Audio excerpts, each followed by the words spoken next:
Good morning, church. Um, let's begin. I'd like to talk about Hanukkah. For those of you who are not familiar with Hanukkah, Hanukkah is a Jewish celebration. It is celebrated uh, usually in December, and the Jews don't really celebrate Christmas. Most of them celebrate Hanukkah instead. Okay, and so what has that got to do with us? Okay, why is that relevant? Okay, well, first of all, Hanukkah this year starts on Sunday, December 2nd. Okay, and it goes for 8 days. And why is that relevant? It's because when Jesus walked the face of this earth, okay, he actually celebrated Hanukkah, also known as the Festivals of the Light. And so, as Christians, now I want to be very clear. The Lord doesn't require us to celebrate Hanukkah. Nowhere in the Bible does it say that we should or shouldn't celebrate Hanukkah. But uh, but as for me and my family, we like to celebrate Hanukkah because first of all, Jesus celebrated it, and secondly, we find that Hanukkah is definitely more scriptural than Christmas.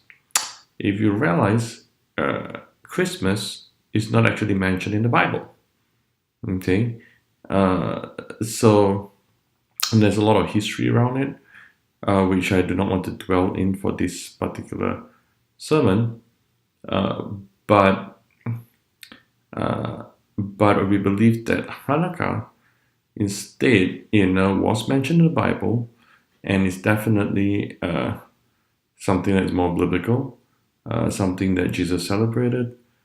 You're not required to celebrate, but I don't think it's a bad thing to add another celebration to your list, right? Is it wrong to celebrate Christmas? No, it's definitely not wrong to celebrate Christmas. But you gotta be aware that, first of all, it's highly unlikely that Jesus was actually born on December 25th or anywhere in that month. But is it good to celebrate the birth of Christ? Of course, Of course, it's always a good thing to celebrate Christ and to celebrate the birth of Christ. So, let's talk about Hanukkah because this would be something pretty new to some of you. For those of you who have not been celebrating it, I also know that this is not the first time I've been speaking about Hanukkah. Since the last time I spoke about it, I know of a number of people who started celebrating Hanukkah as well. Interestingly, I have Sarah and I have a Jewish family friend, and they didn't start celebrating Hanukkah until we started celebrating Hanukkah. Then they started celebrating Hanukkah as well, which we thought was kind of interesting and a little bit funny. They were Christian Jews, and for whatever reason, they didn't celebrate Hanukkah. And when they saw us start celebrating Hanukkah, now they celebrate Hanukkah every year as well. So we thought that's kind of interesting. Okay, so uh, what's Hanukkah really about? Hanukkah is not the birth of Christ. Okay, let's be really clear on that. Okay, don't confuse Christmas with Hanukkah. Hanukkah is not the Jewish version of Christmas. Okay, Hanukkah is the celebration of victory, restoration, and miracles. Okay, Hanukkah is a New Testament feast. Okay, Jesus celebrated Hanukkah. John 10 verse 22 to 23. It says, "Then came the feast of dedication, Hanukkah, at Jerusalem. It was winter, and Jesus was in the temple area walking into Solomon's colonnade." So we see here that Jesus celebrated Hanukkah. And so what's the story of Hanukkah really about? Okay. The story of Hanukkah begins with war. It was a time when the people of God was being attacked, okay, by the Greeks. It was 167 BC, 167 years before the birth of Christ, that the Greek ruler Antiochus okay, decreed that all his subjects must convert to the pagan green religion. Okay, and what he did was that he forbade the worship of God and outlawed temple sacrifices. Okay, in those days, remember, this was 167 years before Jesus was born. Okay, so at that time, the people of God were still offering animal sacrifices to God, and this was being outlawed. They were still being the males were still being circumcised as part of the marking of the covenant, and parents who were circumcised, basically parents who followed the Abrahamic religion, were killed. Okay, so and the Greeks tortured and brutally murdered, okay, those who would not convert to the Greek religion. Okay, and on top of that, Antiochus defied God's temple. He set up the statue of Zeus in the Holy of Holies, and he sacrificed a pig on the altar. Okay, all these to defile and to insult God. Okay, so then there was a Greek official that came to a town where there was a priest, named Mattathias, and then he set up an altar to a pagan god, and he ordered Mattathias, because knowing that Mattathias was a priest to the Abrahamic God, asked him to offer a sacrifice to the pagan god. Okay, in other words, asked him to practice his priestly duties, but to a different god.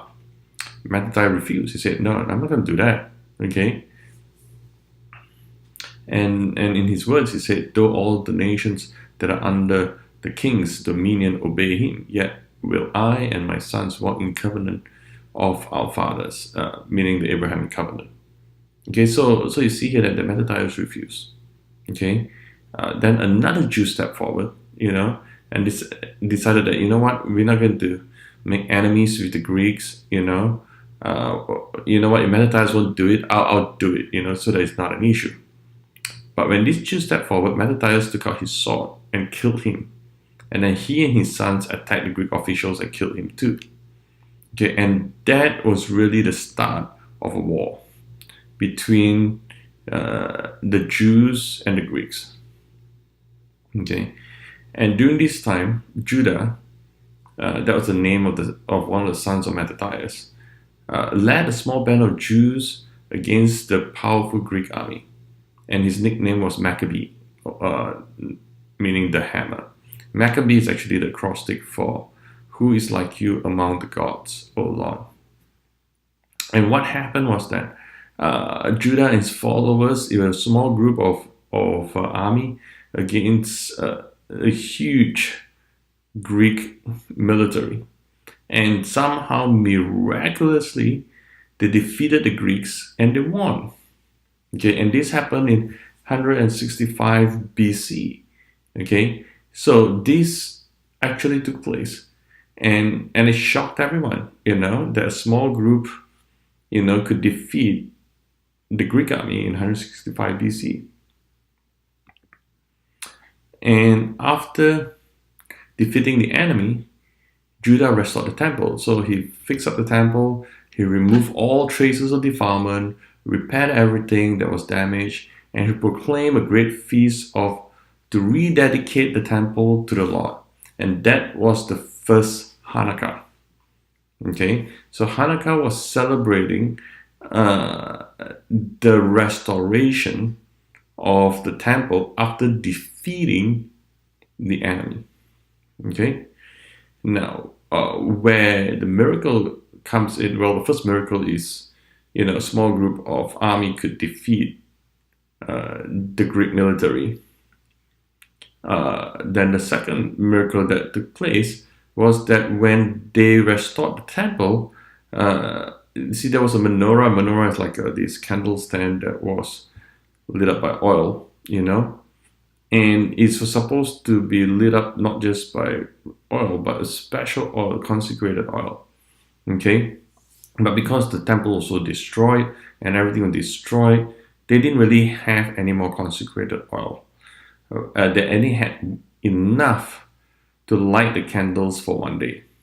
Okay, but the point of the menorah in the temple was that the moment you light the menorah, you're not supposed to ever let the oil run out. Okay, because the moment the menorah is lit, it's supposed to stay on forever and ever.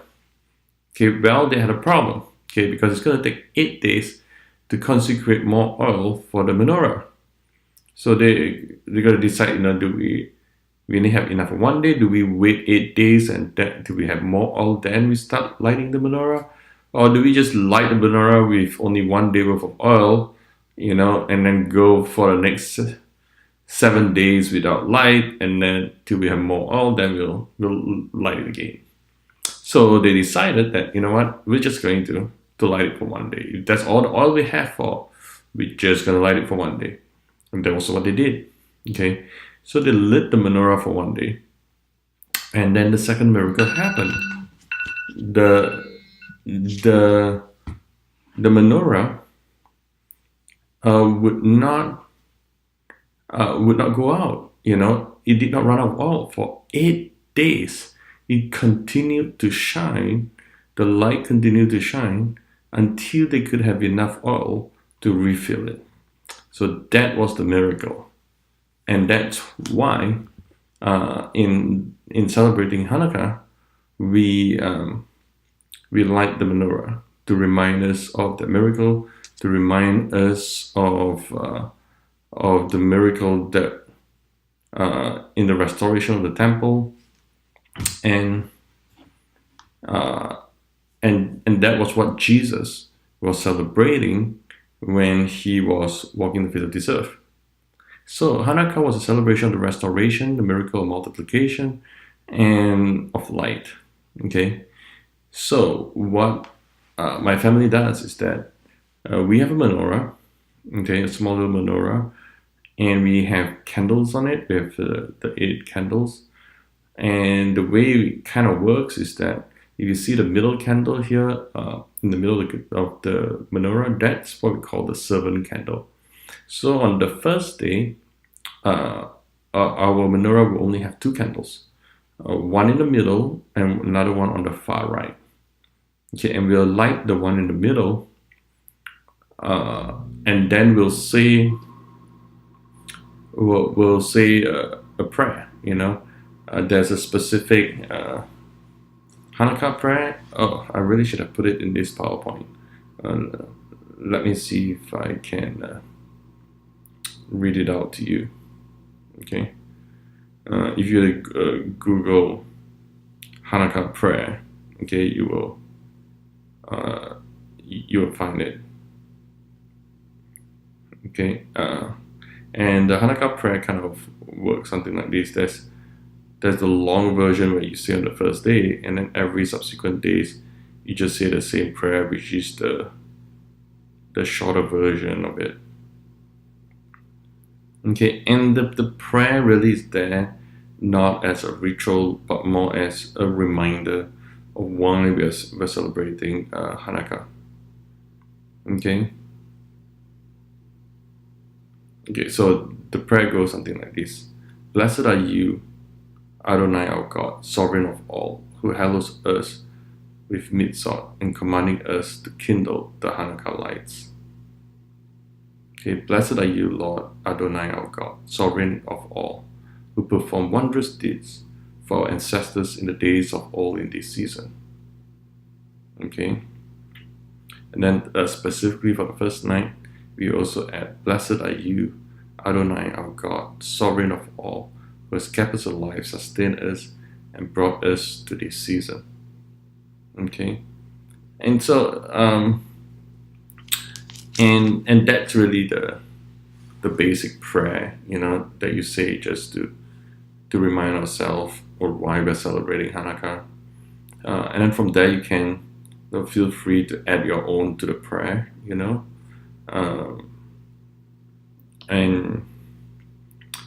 and so how has Hanukkah shifted things for our family? Well, we try to put more emphasis on Hanukkah rather than on Christmas. We we do acknowledge Christmas. We teach our children what Christmas is about, what the birth of Christ. They understand that. They understand why Christmas is important. But as a family, we try to put more emphasis on Hanukkah. So the way I convinced my kids to celebrate Hanukkah instead of Christmas was actually a method that I learned from Pastor John Benefield up in the Church on the Rock in Oklahoma. And he actually offered this suggestion, which I found to be quite effective in convincing your kids to celebrate Hanukkah instead of Christmas. And the way he does it is like this. He said, just tell the kids, would you rather celebrate Christmas? Christmas is just one day and you get one present. Okay, or would you rather celebrate Hanukkah, which is 8 days, and you will get 8 presents, one present for every day. And more often than not, most kids will be happy to celebrate Hanukkah and receive 8 presents, one for every day of Hanukkah, instead of getting a present on Christmas Day. So we tried that. We've been practicing that for a couple of years. Our kids seem to be extremely happy celebrating Hanukkah because they get 8 presents, one for every day of Hanukkah. So do we still celebrate Christmas? Yes, but we try to put the emphasis more on Hanukkah. And so far, it's been working out for us, when we first started celebrating Hanukkah, I gotta admit that, we know very few people who even celebrated it. But now it's good to see that even in churches, more and more of our friends have started celebrating Hanukkah. Even when we go to the store, now we see more and more decorations that are coming out for Hanukkah. So it's interesting, I think that it is worth celebrating because Jesus celebrated it, and because it does bring an understanding and appreciation to the season. It in no way does it conflict with Christmas, and I haven't quite figured out about the Christmas thing yet on how much emphasis we're going to put on Christmas. At the moment, we acknowledge it, we teach our kids the Christmas carols, but I've been reading up a lot of teaching on Christmas, about when it actually should be, and the history of the celebration, and it's very complicated. So I've not had a full taken of a strong position on Christmas. In either way, I know a lot of people have taken some form of position on Christmas, but I also know at the same time, Christmas is a strong and deep festival and celebration for most Christians and churches. And so, I think Christmas is good, to celebrate the birth of Christ, but I think as Christians, we should begin to celebrate Hanukkah as well. So, I hope that, that this sermon will encourage you and enlighten you a little bit more on Hanukkah. For those of you who are not celebrating Hanukkah yet, for those of you who are celebrating Hanukkah, wish you a happy and blessed Hanukkah. And hope your menorah will shine brightly and the Lord will shine His blessings on you. Let us pray.